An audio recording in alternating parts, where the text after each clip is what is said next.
What is actually in air pollution that can cause damage to human body and what some of those diseases look like? First, let's start off with the definition of air pollution. Air pollution is a mix of hazardous substances from both human-made and natural sources. There are two different major types of air pollution, which is primary and secondary pollution. Primary pollutants are any type of pollutant directly into the environment. They differ from secondary pollutants because secondary pollutant must form in the atmosphere, whereas primary pollutants do not. Primary pollutants can be emitted from many sources including cars, coal-fired power plant, natural forest fire, volcanoes, and many more.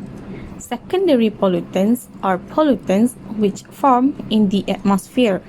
These pollutants are not emitted directly from a source.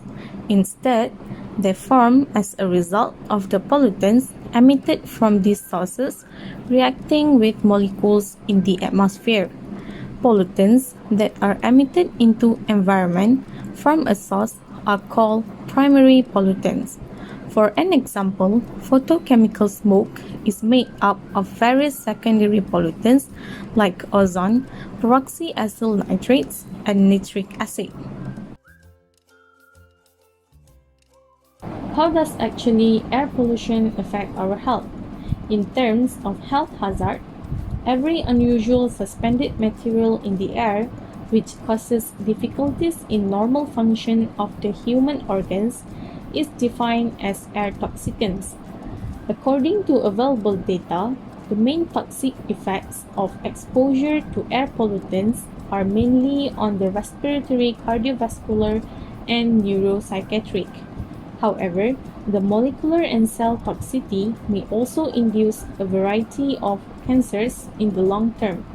On the other hand, even small amount of air toxicants is shown to be dangerous for susceptible groups including children and elderly people as well as patients suffering from respiratory and cardiovascular disease.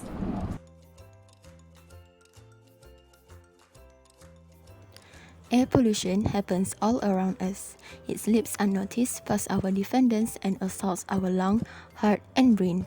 It is that these weapons are invisible poisonous particles that can be as small as a molecule in every breath that we breathe in.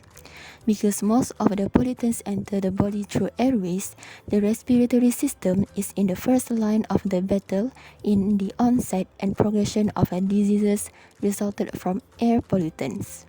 Depending on the dose of inhaled pollutants, they cause a different level of damages in the respiratory system.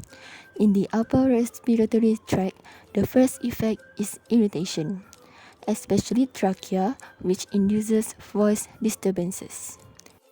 Air pollution is also considered as the major environmental risk factor for some respiratory diseases such as asthma and lung cancer.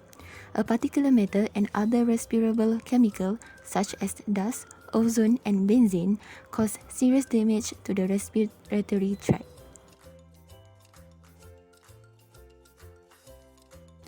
Asthma is a respiratory disease which may be developed as a result of exposure to air toxicants.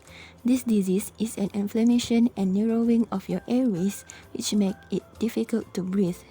There are 20 million people in the world with asthma with a common side effect like the feeling of tightness in the chest, shortness of breath, and a coughing.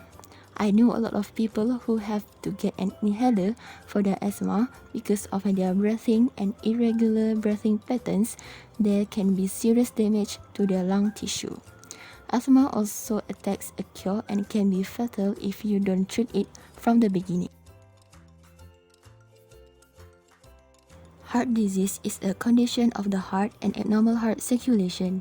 It is also known as cardiovascular disease, which is also our nation's #1 killer. As we know, the coronary arteries are the ones that supply oxygen-rich blood to the heart, but these tiny invaders penetrate the defenders that place toxic compounds and even scatter cancer seeds deeper. They glide directly into your bloodstream, sabotaging your entire body. They inflame and narrow your blood vessels, thus increasing blood pressure that one day causes a stroke. Particle peddlers release fat plugs that may have accumulated from your diet. With clothes, they can be a blocker of a blood flow to your heart or brain with each new case of heart attack, chest pain, and stroke.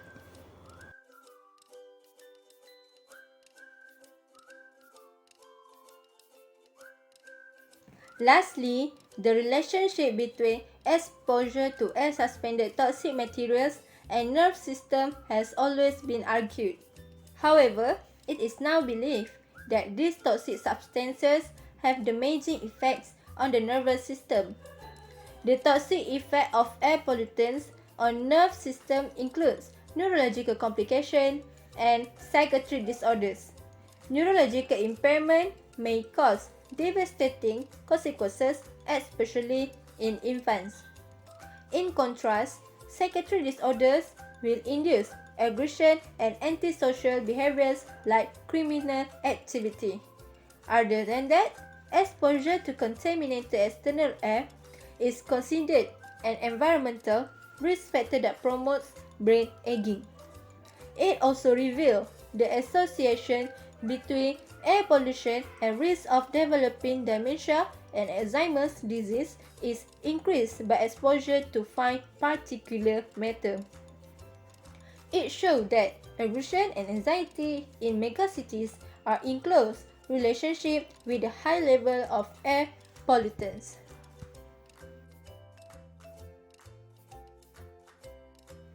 In conclusion, these are the impacts of air pollution to human health. You have already known that if we don't prevent in the beginning, it will get worse. So, let us remember that the air pollution is still at another life in its hit list. Then, let's stop this invisible killer to make world better.